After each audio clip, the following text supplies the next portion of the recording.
رات کے 1:30 لاہور کے ایک پوش علاقے کے نائٹ کلب میں موسیقی کا شور اپنے عروج پر تھا۔ یہ وہ جگہ تھی جہاں رات کو ہی زندگی جاگتی تھی۔ شراب، نشہ، بےہودگی یہاں ایسے عام تھی جیسے یہ کوئی اسلامک ملک نہ ہو۔ لڑکیاں اور لڑکے ایک دوسرے کی باہوں میں جھولتے نشے میں مدہوش ہو کر رقص کر رہے تھے۔ انہی لمحوں میں احمد فاروق اپنے چند قریبی دوستوں کے ساتھ کلب میں داخل ہوا۔ وہ ایلیٹ کلاس سے تعلق رکھتا تھا، لیکن کبھی اس نے شراب یا نشے کو ہاتھ تک نہ لگایا تھا۔ ہاں، موسیقی اور رقص کا اس کو جنون تک کی حد تک شوق تھا، اور اسی شوق میں وہ دوستوں کے ساتھ جھوم رہا تھا۔ رقص کے دوران ایک لڑکی ان کے قریب آئی۔ اس کا لباس نہایت بیہودہ تھا اور چہرے سے صاف لگ رہا تھا کہ وہ نشے میں دھت ہے۔ لڑکھڑاتے قدموں کے ساتھ وہ احمد کے ایک دوست کے پاس پہنچی اور اس کے گلے میں اپنی باہیں ڈال کر نشے بھری آواز میں بولی، "will you be my dance partner?" Ahmed کے دوست نے موقع کا فائدہ اٹھاتے ہوئے اسے کمر سے تھام لیا۔ یہ منظر دیکھ کر احمد کے چہرے پر سختی آ گئی۔ اس نے فوراً اپنے دوست کا ہاتھ اس لڑکی سے الگ کیا اور اشارے سے اس لڑکی کو وہاں سے جانے کا کہا۔ لڑکی انگریزی میں کچھ بڑبڑاتی ہوئی وہاں سے چلے گئی، مگر احمد کا دوست اس کو غصے سے گھورنے لگا۔ "یہ بغیرتی میرے ساتھ آ کے مت کیا کرو، مجھے سخت چیز ہے اس چیز سے۔" احمد کے لہجے میں شدت ایسی تھی کہ دوست کے پاس کچھ کہنے کو نہ رہا۔ وہ خاموش ہو گیا۔ ماحول کی خوشگواری اب ختم ہو چکی تھی، اس لیے وہ سب وہاں سے اٹھ کر باہر چلے گئے۔ تحریم کو یونیورسٹی آئے 1 ہفتہ ہو چکا تھا۔ وہ آہستہ آہستہ ماحول میں خود کو ڈال رہی تھی۔ ایسا نہیں تھا کہ وہ دوسروں کی طرح بننے لگی تھی، مگر اب ارد گرد کے ماحول کا سامنا کرنے کی اسے عادت ہو گئی تھی۔ "کلاس، یہ آپ کی اسائنمنٹ ہے۔ آپ سب نے اس پہ رپورٹ تیار کرنی ہے۔ اب میں آپ ہی میں سے 4 سے 5 لوگوں کی ٹیم بناؤں گا جو ایک دوسرے کی مدد سے یہ پروجیکٹ مکمل کریں گے اور 1 ہفتے بعد اپنی رپورٹس جمع کروائیں گے۔"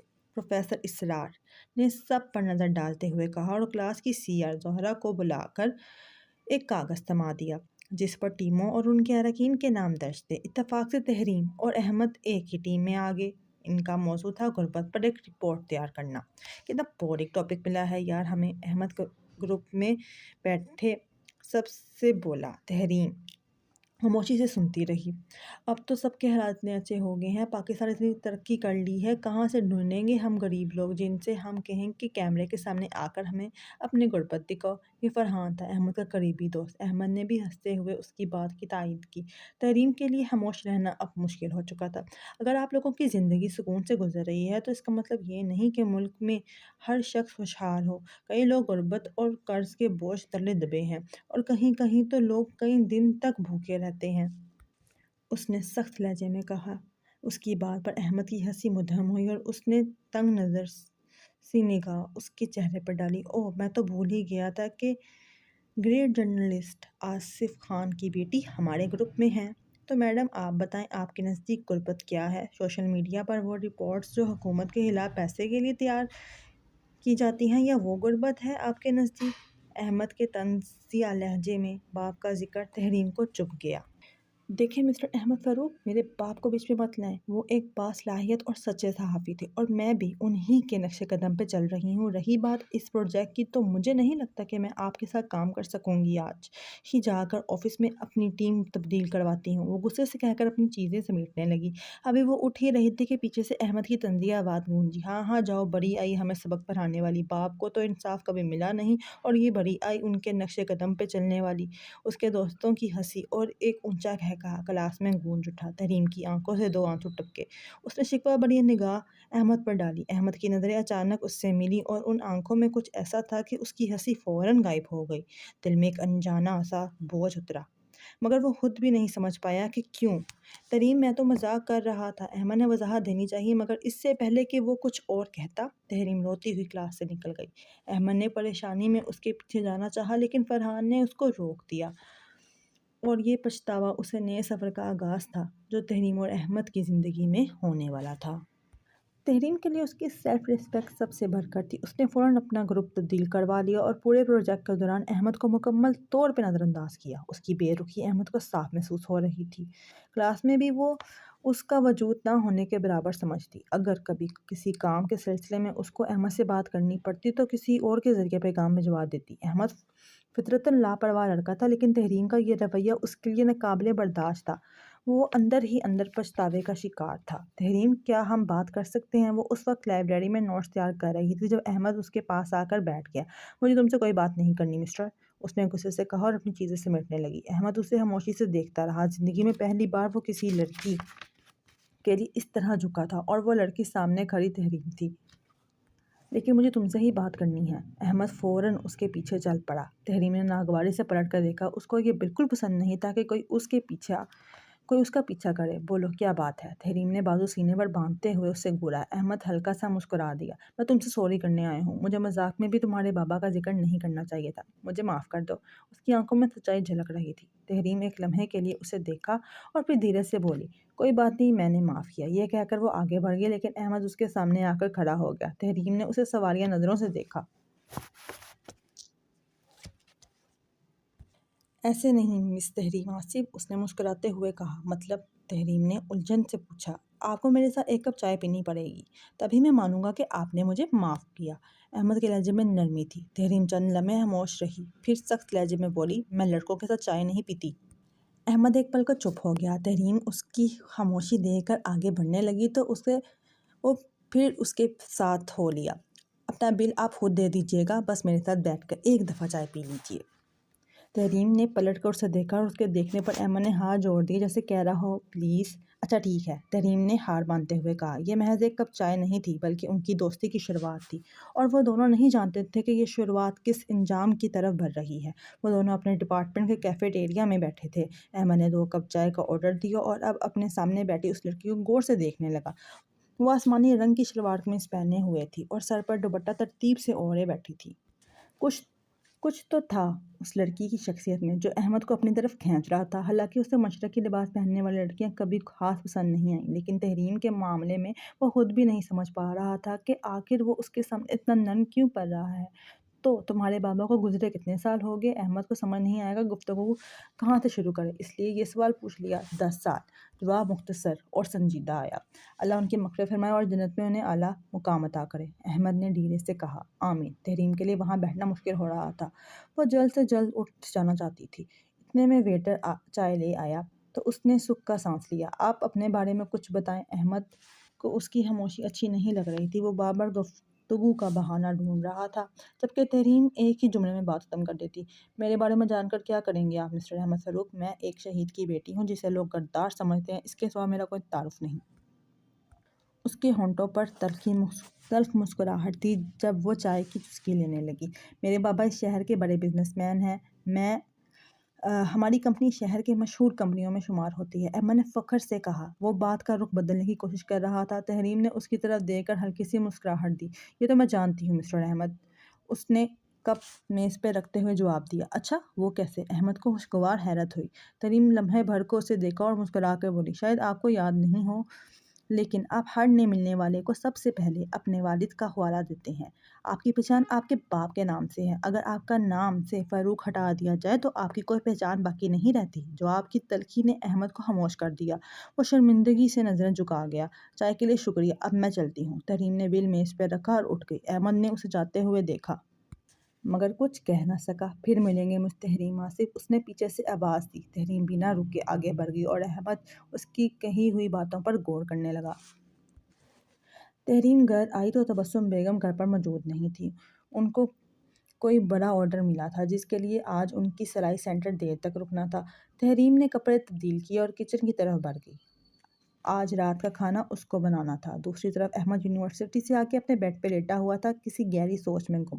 آپ کی پہچان آپ کے باپ کے نام سے ہے۔ اگر آپ کے نام سے فاروق ہٹا دیا جائے تو آپ کی کوئی پہچان باقی نہیں رہتی۔ تحریم کی باتیں اس کے کانوں میں گونج رہی تھی۔ وہ کہہ تو ٹھیک ہی رہی تھی، احمد فاروق کے نام سے اگر فاروق ہٹا دیا جائے تو احمد کا کوئی وجود نہیں رہتا۔ اس کے دوست بھی اس سے اس لیے دوستی کرتے ہیں کیونکہ وہ فاروق صاحب کا بیٹا ہے۔ میں اپنی پہچان بنا کر دکھاؤں گا تمہیں تحریم آصف، اس نے کسی عزم کے تحت کہا اور آنکھیں بند کر کے لیٹ گیا۔ لیکن جیسے ہی اس نے آنکھیں بند کی، اس کی آنکھوں کے سامنے تحریم کی آنکھیں آ گئیں جو آنسو سے تر تھیں جب اس نے اس کا مذاق اڑایا تھا۔ احمد کے دل کو کچھ ہوا۔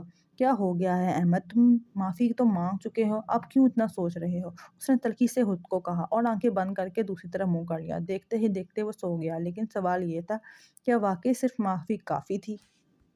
دن اپنی رفتار سے گزر رہے تھے۔ تحریم اب بہت زیادہ مصروف رہنے لگی تھی کیونکہ تبسم بیگم کی طبیعت اب پہلے جیسی ٹھیک نہیں رہتی تھی۔ وہ یونیورسٹی سے آ کر جلدی ماں کے ساتھ سرائی سینٹر چلے جاتی، پھر دونوں ماں بیٹی واپس آ کر گھر کے کام سنبھالتی۔ کچن کی ذمہ داری مکمل طور پر تحریم پر تھی۔ اس کی راتیں پڑھائی میں گزرتی جس کی وجہ سے نیند اور تعلیم دونوں پر اثر پڑنے لگا تھا۔ پہلے 2 سیمسٹر میں وہ اچھے نمبروں کے بعد تیسرے سیمسٹر کا رزلٹ خراب آیا۔ مس تحریم آصف یہ احمد تھا جو اسے کیفیٹیریا میں خاموش بیٹھا دیکھ کر قریب چلا آیا۔ وہ جو اپنے خیالوں میں گم تھی اس کی بات سے متوجہ ہوئی۔ جی، تحریم نے تھکے ہوئے لہجے میں کہا۔ احمد نے سامنے والی کرسی کی طرف اشارہ کیا جیسے پوچھ رہا ہو کیا میں بیٹھ سکتا ہوں؟ تحریم نے سر ہلا کے اجازت دی تو وہ خاموشی سے بیٹھ گیا اور ویٹر کو 2 کپ چائے لانے کا اشارہ کر دیا۔ آپ کو کوئی پریشانی ہے؟ اس کی بات کا آغاز کیا۔ تحریم نے ایک لمحے کے لیے اس کو دیکھا مگر جواب نہ دیا۔ نہیں، بس رزلٹ میرے مطلب کا نہیں آیا اس بار، اس لیے تھوڑی اپسیٹ تھی، اس نے مشکل سے مسکراتے ہوئے کہا۔ احمد نے غور سے اس کے چہرے کو دیکھا۔ یہ وہی پراعتماد چہرہ نہیں تھا، آنکھوں کے گرد ہلکے تھے، رنگ زرد پڑ چکا تھا اور پہلے سے کافی کمزور لگ رہی تھی۔ آر یو شیور کہ بس یہی بات ہے؟ اس نے نظریں اس پر جمائے دوبارہ پوچھا۔ تحریم کچھ بولنے ہی لگی کہ ویٹر چائے کا ٹرے لے آیا۔ دونوں اس وقت تک خاموش رہے جب تک وہ واپس نہیں چلا گیا۔ جی مسٹر احمد فاروق، اور مجھے یہ پسند نہیں کہ میری کوئی بلا وجہ فکر کرے، لہٰذا آئندہ ایسا مت کیجیے گا۔ میں بالکل ٹھیک ہوں۔ لہجے میں پہلے جیسی تلخی لوٹ آئی۔ احمد نے سر جھکا کر ہلکی سی مسکراہٹ لبوں پہ سجائی۔ اسے تحریم کی یہ تلخی بھی اتنی اچھی لگتی تھی۔ ٹھیک ہے مس تحریم آصف، آپ چائے پی لیجیے، پھر مجھے آپ سے کچھ ڈسکس کرنا ہے۔ اس نے ادب سے چائے کا کپ آگے بڑھایا۔ تحریم نے کچھ کہے بغیر کپ تھام لیا کیونکہ چائے کو وہ کبھی انکار نہیں کر سکتی تھی۔ پچھلے 2 سیمسٹر میں دونوں کے درمیان صرف اس وقت بات ہوتی تھی جب کسی گروپ پروجیکٹ میں ٹیم میٹ بنتے، ورنہ تحریم احمد سے بلا وجہ بات کرنے سے گریز کرتی تھی۔ احمد بھی یہ بات بخوبی جانتا تھا۔ جی بولیں مسٹر احمد، تحریم نے کپ ٹیبل پہ رکھتے ہوئے کہا۔ آپ تو کل سے جلدی نکل گئی تھی، ہمیں ایک نیا پروجیکٹ ملا ہے، اسی سلسلے میں مجھے آپ کے پیچھے آیا تھا۔ آپ کو یوں اکیلا بیٹھا دیکھا تو چائے منگوا دی۔ احمد نے وضاحت دی۔ کام کی بات کیجیے، تحریم نے سنجیدگی سے کہا۔ احمد پھر مسکرا دیا۔ یہ لڑکی ہمیشہ کام ہی کی بات کرتی تھی، باقی موضوعات پر بات کرنا اس سے گوارا نہ تھا۔ اب وہ دونوں پروجیکٹ کے بارے میں گفتگو کرنے لگے۔ احمد کو خود اندازہ نہ تھا کہ وہ تحریم میں ضرورت سے زیادہ دلچسپی لینے لگا ہے۔ یہ دلچسپی کس حد تک جا سکتی تھی یہ صرف وقت ہی بتا سکتا تھا۔ آج اتوار تھا، یعنی چھٹی کا دن۔ فاروق ہاؤس میں سب گھر والے اکٹھے تھے۔ یہ ان کا پرانا رواج تھا کہ چھٹی کے دن سب اپنے اپنے کام چھوڑ کر ایک دوسرے کے ساتھ وقت گزارتے۔ ٹی وی لان میں احمد، فاروق صاحب اور سعدیہ بیگم خوش گپیوں میں مصروف تھے۔ اور پھر ینگ مین، کیسی جا رہی ہے پڑھائی؟ فاروق صاحب نے احمد کے کندھے پہ ہاتھ رکھتے ہوئے محبت سے پوچھا۔ اچھی جا رہی ہے بابا جانی، بس سوچ رہا ہوں کہ 5ویں سیمسٹر میں کسی چینل میں انٹرنشپ شروع کر دوں۔ احمد نے جوش سے کہا۔ اس کی بات پہ فاروق صاحب کے ماتھے پر چند لکیریں ابھری۔ سعدیہ بیگم بھی خاموش ہو گئیں۔ انٹرنشپ کس لیے؟ پڑھائی کا تمہیں شوق تھا، میں نے پورا کر دیا، اب تعلیم مکمل کرو اور آفس میں آ کے بیٹھو، میرا کام تم نے ہی سنبھالنا ہے۔ انہوں نے اس کے سر پر شفقت سے ہاتھ رکھتے ہوئے کہا، لیکن احمد جانتا تھا کہ یہ نرمی صرف وقتی ہے، اگر اس نے ابھی ضد کی تو معاملہ بگڑ سکتا ہے۔ جی بابا، آفس میں تو مجھے ہی بیٹھنا ہے، لیکن تھوڑا ایکسپیرینس لینا چاہتا ہوں۔ اگر میں بغیر تجربے کے آفس میں آ گیا تو لوگ یہی کہیں گے کہ باپ کے پیسوں پہ عیش کر رہا ہے، تھوڑا سا ایڈونچر ضروری ہے۔ اس نے شوخی سے آنکھ مار کر کہا۔ اس کی بات پر دونوں ماں باپ مسکرا دیے۔ یہ بھی ٹھیک ہے برہودار، فاروق صاحب ہنستے ہوئے بولے۔ باتوں کا سلسلہ چل ہی رہا تھا کہ سعدیہ بیگم کو کچھ یاد آیا۔ ہاں یاد آیا، مجھے شبنم باجی نے UK سے کال کی تھی۔ شبنم بیگم احمد کی پھپھو تھی، فاروق صاحب کی اکلوتی بہن۔ ان کا فون آنا ہمیشہ کسی خاص مقصد سے ہوتا تھا، یہ بات فاروق صاحب اور احمد دونوں اچھی طرح جانتے تھے۔ اچھا، مجھے بھی کیا تھا لیکن میں مصروف تھا اس لیے نہیں اٹھا پایا۔ کیا کہہ رہی تھی آپا؟ کب آ رہی ہیں واپس پاکستان؟ فاروق صاحب نے پوچھا۔ احمد کا موڈ ان کا نام سنتے ہی بگڑ گیا، لیکن وہ خاموش بیٹھا رہا۔ جاتا بھی تو کہاں جاتا؟ وہ کہہ رہی تھی کہ سال کے آخر میں آ جائیں گی، اور ان کا کہنا تھا کہ آپ کو وہ کام مکمل کر دینا چاہیے جو ماں جی نے ادھورا چھوڑا تھا۔ سعدیہ بیگم نے بات پوری کر کے احمد کا دل جیسے ڈوب گیا۔ ہاں، امی کی آخری خواہش ہے، میں بھول کیسے سکتا ہوں۔ جب آپا واپس آئیں گی تو ہم باقاعدہ منگنی کی رسم کر لیں گے، کیوں احمد؟ فاروق صاحب نے بیٹے کی طرف دیکھا۔ وہ جو گہری سوچ میں گم تھا بمشکل ہونٹوں پہ مسکراہٹ لا سکا۔ احمد کی دادی، اس کی اور سمینا جو احمد کی پھپھو کی بیٹی تھی، کا رشتہ بچپن سے ہی طے کر کے گئی تھی۔ یہ بزرگ آخر کیوں بچوں کی زندگی کا سب سے بڑا فیصلہ خود کر جاتے ہیں؟ بابا، احمد نے آہستہ سے کہا۔ سعدیہ بیگم کو لمحے بھر کو کچھ غلط ہوتا محسوس ہوا۔ فاروق صاحب نے نظریں اٹھا کر اسے دیکھا۔ میں سمینہ سے 15 سال سے نہیں ملا، مجھے نہیں معلوم وہ کیسی ہے، اس کی سوچ کیسی ہے، ہم دونوں اپنی زندگی کا اتنا بڑا فیصلہ یوں کیسے کر سکتے ہیں؟ اور ویسے بھی میں کسی اور… وہ ابھی بات مکمل بھی نہ کر پایا تھا کہ فاروق صاحب نے ہاتھ کے اشارے سے اسے روک دیا۔ تم میرے اکلوتے بیٹے ہو اور میرا کل سرمایہ ہو، میں تم سے کسی قسم کی تلخی نہیں چاہتا، یہ بات یہیں ختم کرو۔ رہی بات سمینہ کی تو وہ سمجھدار لڑکی ہے، اسے بزرگوں کی کہی باتوں کی قدر ہے، تم اپنی فکر کرو اور آئندہ اس موضوع پر بات مت کرنا، اور اگر کسی کو پسند کرتے بھی ہو تو پسند کرنا بند کر دو۔ وہ حکم صادر کرتے ہوئے اٹھ کھڑے ہوئے۔ پیچھے احمد خاموش بیٹھا رہ گیا۔ وہ ایک ہفتے سے یونیورسٹی نہیں جا رہا تھا، وجہ اس کی بے بسی تھی۔ وہ چاہے کتنا ہی کامیاب اور بڑا کیوں نہ ہو جائے، فاروق صاحب کے آگے کبھی زبان نہیں کھول سکتا تھا، اور ویسے بھی یہ پسندگی جو وہ تریم کے لیے محسوس کرتا تھا ایک طرفہ تھی۔ ایک ہفتے بعد اس نے یونیورسٹی جانے کا فیصلہ کیا۔ تریم اسے کلاس میں آتے دیکھا تو آنکھوں کے اشارے سے حال پوچھا۔ وہ دونوں دوست نہیں تھے، لیکن سلام دعا ضرور تھی۔ احمد نے تریم کو مکمل طور پر نظر انداز کیا اور پیچھے جا کر بیٹھ گیا۔ اس کی اس حرکت کو تریم نے بھی محسوس کیا۔ مسٹر احمد فاروق، کیا میں یہاں بیٹھ سکتی ہوں؟